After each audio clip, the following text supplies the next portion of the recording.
Welcome, and thank you for joining for another whiskey review. Today, we're going to take a look at the 2021 Laphroaig Cairdeas. Dustin, this time in a PX cask. Comes in at a whopping 58.9% ABV. All right? Yep. Yeah, 58.9% ABV. And Dustin, you've been pretty impressed with this whiskey. It's only my second time having it here. I've always said that Laphroaig and PX is hit and miss for me. Yeah. So you guys were pretty impressed with this one, and I think it's better than a lot of the other PX releases they've had. But let's get into this one, and see what we think. Tell you what, the color on this is already just screaming, wow. Yeah, it's a dark whiskey for sure. The Laphroaig, different from Lagavulin and Ardbeg, just it's more medicinal, or more of a cigarette ash type of smoke, to where sometimes PX cast doesn't work right. Where with those other two distilleries, I feel like it always works right. But maybe that's just me. Yeah, super dark colored. And there's no age statement on these like most of the cartridges, right? No, there's nothing. Yeah, nothing. And they released a 10-year like sherry bottle this year, so one would assume this is younger. But yeah, you would think if it was 10 years old, I don't know.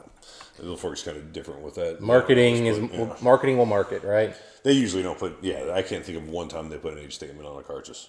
Not once. They're not one recently, anyway. I'm sure they did it once, and somebody will comment below. But yeah. So anyway, back to this one. This is the most recent bottle in here, and let's get into it. Heavy sherried Laphroaig. Up front, it's just candied, sweet fruitiness. But then when you dig in, it's burnt oak, it's burnt ash. It's really smoky. Like cinnamon and wood burning. I was just getting ready to say, and then you get a little deeper in, you start getting mint. Yeah, the mint's there. You're right, for sure. There's burnt cedar and dentist office, like all together. Yeah, there was like, again, but I said burnt wood, like cinnamon before. Yeah, but there is still that medicinal note. But it's changed. I don't know if it's hospital, if it's... It's got that little bit of iodine note, but it's in that burned oak. I mean, this is really oaky. Yeah, I bet these are active casks. They're active. These are casks that probably weren't super old, and these were probably maybe even recharred casks, some of them. But man, it comes off so like ember. Yeah, like just it's wood. I mean, it is burnt wood. Yeah, burnt stave wood or something. You know, I'm not generally a fan of that, but with the Laphroaig medicinal note, I feel like this oak is really kind of complimenting it in a really nice way. It's weird. It's funky. It is funky for sure. For Laphroaig especially. Yeah, if you could let me nose this, Mike, it would take me a while before I would come back and say, you know what, I'm pretty sure it's Laphroaig. I probably would have started off thinking, man, what kind of weird edge-of-dowered Balekin, Laphroaig or something like that did you give me before I would get to Laphroaig? Yeah, you're right. It's the distillery characteristics is definitely not recognizable here. Now knowing that it is Laphroaig, I do get the iodine. I do get that slight medicinal behind all of this oak, but I would never have looked for it otherwise. Even a little bit of that lemon lime that we get on the 18 and 25 is just slightly in the mix. You know, all of these Laphroaig cartridges, it's different than, say, some of the other Islay distilleries. They usually have a very affordable release. You know, the release. I mean, they usually... So I always guess it's not super old whiskey in general. But I've always enjoyed the whiskeys, the triple wood, the Fino, the quarter cask. It is an amplified cask strength version of... A lot of the times, something they're making that's similar anyway. Yeah, but they're starting to raise the price on these. This went up to $110 roughly. But at affordable whiskeys for single malt scotches go. Absolutely, yeah. Especially, but, I mean, especially bottling. Like Ardbeg will put out their committee release, the regular versions for they're getting close to $150 now. I suppose. And then they put out some of those I know they've got like the Ultra Nova coming out. I guarantee you is at least $180. I guess my point is this is still a pretty solid offering for what you pay for it.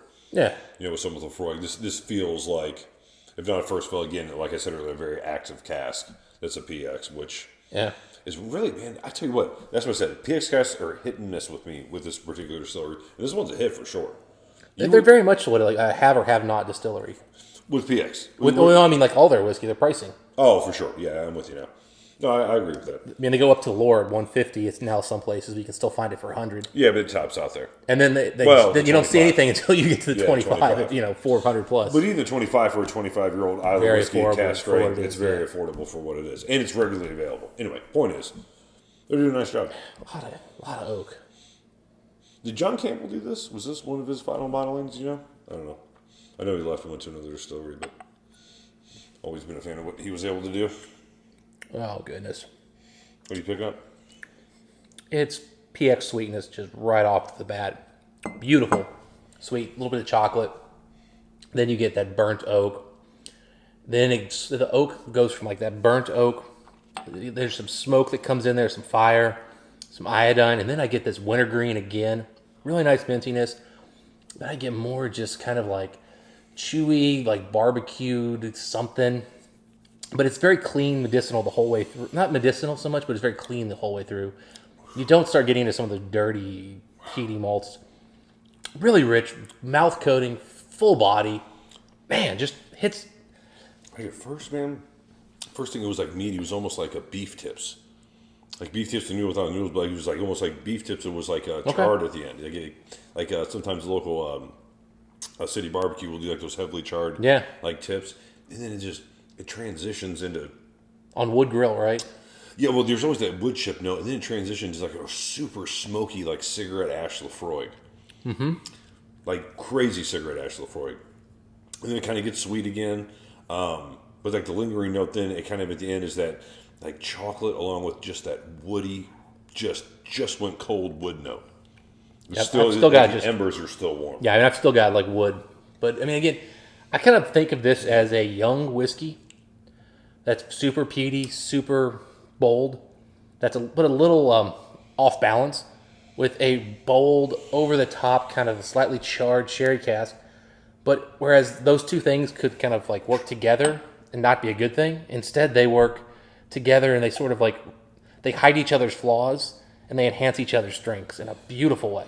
Well, they're both certainly very aggressive. Yes. And I agree with that. And they're both, you said both. Yeah, they're both very aggressive, young. So, yeah, I think this is pretty much young, strong Laphroaig. Mm-hmm. And then an aggressive, like I said before, a very active cask. Because you're right, it goes from one to the other. It was a very big jump between the initial palate, then you just went into that cigarette smoke note. You know, people will say that about Laphroaig, and a little bit I get it. This one, very distinctive. Yeah, I mean, cigarettes not really where I was going. I kind of get again wood smoke. Man, that was. Or I could get cigarette smoke, but I don't get cigarette ash. I get the ash part to me is that just burnt charred wood notes that to me, I mean, that's where all the char is coming from. Is that I was just talking strictly on that's like the mid, like just transitioning into the mid palate, just that one particular time. This is so incredibly unique. The other thing I think really helps this, some of the really heavily charred, kind of burnt casks I've had, they've all been Oloroso. I think PX really enhances that because it adds a level of sweetness to it that those, because Oloroso is kind of drier. It is chocolatey and it is sweet, but it's much more drying, whereas PX is juicy, it's coating, and it's very much more candied. You know, it helped a lot. Oloroso is a safer bet with a lot of whiskeys. Mm-hmm. Not, I mean, I know peaty whiskeys, at least the Isla whiskeys, usually use PX. Mm-hmm. Like everyone, you know, them. Something like, but Oloroso in general is a safer bet. PX I always thought was a little bit more of a risk, but if you do it well, it's a better end result. And I know I'm probably in the minority in that regard, but I think on a lot of whiskeys that's what I prefer. Yeah, and burned brisket now, big time on the finish. But up front, man, it got sweeter with the water. You know what? That mint came out with a water too on the finish. Oh, you weren't getting it before? No, I wasn't getting it at all before. You said it twice, like on the nose and on the palate on the first. I didn't get it at all. I didn't get it on the nose. I've had a lot of this whiskey, so I mean, this is one I've been really spent time with. You're right. It's almost like a Lagavulin mint. It's right at the end. It's just a refreshing, like little. It's very refreshing. Yeah. I mean, it's almost like you had some stick of gum, or you had a little mouthwash, spearmint gum or something. Yeah. Yeah, I know it is. With water, that came out. And it kind of goes back and forth for me. A little bit of wintergreen, sometimes spearmint. It really kind of. Yeah, it's refreshing almost. Yeah. I always think wintergreen though when I get a lot of oak with it, just because I think of oak and wintergreen together. Man, I mean that's definitely, you definitely remember this whiskey. You're right. You were always very impressed with this whiskey. Yeah, I mean this just blew my mind when I first got into it. I was just like, "Whoa, really?" Yeah, no, this is because their last one was terrible. Which one? Which was that? The port and wine. Oh yeah, I was not a fan of that. No, that was just not good. And then before that, I think they did the. You're right. That turned me off on it for a year. Yeah, I was honestly like, I don't know if I want to try any more of their stuff. Oh yeah, I think it is how the conversation went. You said, "Hey, you want to get this?" I was like, "No." No, that's exactly what happened. And then I called you. I said, "You really want one of these? Trust me." And you're like, "No." Yeah, I was pulling the whole Ardbeg thing. Annual release. You won the Ardbeg argument 100%. I lost that big time. Yeah, but yeah, you redeemed yourself, or I was wrong, depending on how you want to look at it. We'll be positive. You redeemed yourself with this. Hey, we're 1-1 now when it comes to our Isla. Yeah. Don't buy list. Right. But yeah, super interesting whiskey. With the water, like I said, the mint was very much more noticeable in the palate to me. That was really shocking how big that really came up on the end. But pretty consistent, on the palate both ways. Yeah, I got more PX with the water. It really kind of added that up, like at the very up front, a lot sweeter. Mm-hmm. Actually, I think water really, made this a better whiskey. Not like, oh my God, it's a different whiskey. it enhanced what I liked about it and didn't hurt what I loved. Loosen up the belt strings a bit. Mm-hmm. You know what I mean? Like let it, kind of just let it relax and kind of show what it had. It's like your jeans out of the dryer. After about half an hour wearing them, they feel better. So where are you as far as the whiskey score on this one? I'm going pretty high here, Mike, but I'm going 89. 89, yeah, see, I was debating a 90. Really? Wow, that's strong. And I just couldn't go that high. Yeah, I was at 87 and 88, but man, I like this one. I'll go 88 on this one. I mean, there is nothing in this whiskey that I don't like. Yeah, young probably for sure. Yeah. But man, strong ABV, strong aggressive cask influence on this whiskey.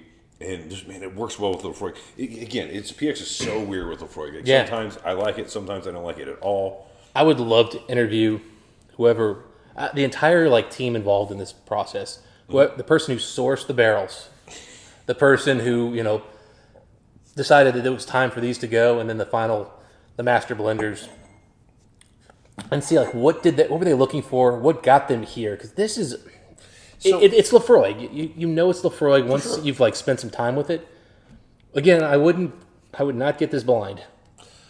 Not initially. I think I've had enough time with it. If I was just drinking this one, if I was moving through them quickly, yeah, I could definitely miss this. Man, but I tell you what, Laphroaig is the one distillery that really you can pick up eventually. Usually, like I said, this would have been a challenge, but I just would love to know, did somebody just stumble upon a really cool blend? They're like, guys, try this.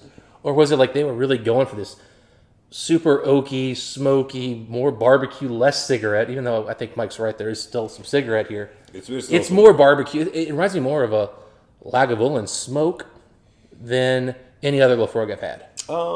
There's it feels like the density of the smokes may be a little bit amped up here.